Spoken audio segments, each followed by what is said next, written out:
On a couple of other issues that arose at the press club yesterday, Stuart Robert said today, he's going to be my guest at the top of the hour at 3 o'clock Eastern, but he said this morning, talking to Patricia Karvelas, he said, from the Prime Minister's point of view, if he'd sat there and Jen was with him, she'd be able to rattle off all the prices of all the things they buy. That was the quote.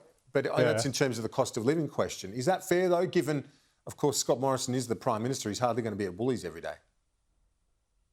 Well, what a genius. I mean, yesterday you had a Prime Minister demonstrate how out of touch they were, and they were backed up by a Minister who wanted to go one better.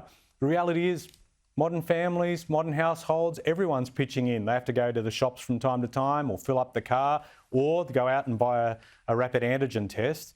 And it's not that you assign that job to one person who is the woman of the household to do it. And Stuart Roberts' mode of thinking is expecting that Scott Morrison should rely on the same. I think it's important that you show that you are in touch. I have to say, if you ask me about bread costs, I'm not going to know because I'm trying to cut out the carbs. But I certainly know buying the milk for the boy for his wheat bix, how much milk would cost. And you should keep note of how much petrol is because, you know, through the course of the pandemic too, when the price of oil was going down, I couldn't believe the price of petrol at that point in time. And rapid antigen tests, I mean, people wanting to know how much that people are forced to fork out is really important. So I do think it is important that you are across that. But geez, talk about tone deaf. I mean, if Stuart Robert was sent to clean up the mess, he just made a bigger one. Cutting out the carbs. Soon you'll be on those shakes and, you know, what are they called? Oh, the man shake. Yeah, I see the ads for them. I shouldn't advertise them.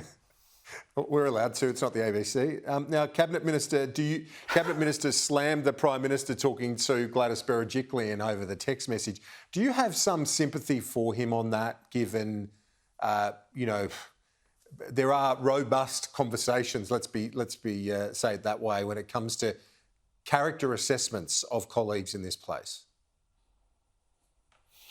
I think Scott Morrison's going through a lot of trouble of his own making. I mean, he's always been there for the slick announcement that doesn't stack up and been willing to play political games always, and people see that things don't stack up. And what's become apparent is that, you know, Liberals who work with him don't like or trust him. So the question is, can the public trust Scott Morrison? And I reckon, based on track record, no. I mean, I think people are well and truly tired of seeing all the fancy announcements that this mob make that don't follow through. And if you want Exhibit A to back up what I just said, why have we got people living in caravans still 2 years after the bushfires when they were promised by this federal government that this would be sorted out? I mean, we still have, for example, you know, the supply chain issues we had. We had a government that raced out to say we're putting aside $100 million to fix supply chain issues, and yet we were being warned ahead of Australia Day, you might not be able to get the chicken and meat you need, and you saw the empty shelves. Why is it that the announcement's always there after they've finally been dragged kicking and screaming to make it, and then it doesn't stack up? So, you know, what we're seeing is that Scott Morrison's own colleagues, federal or state, have doubts about the bloke, and I think the public have worked out that he's not up to the job. Ed Husic, I appreciate your time. Catch you soon. Good on you. Thanks. See ya.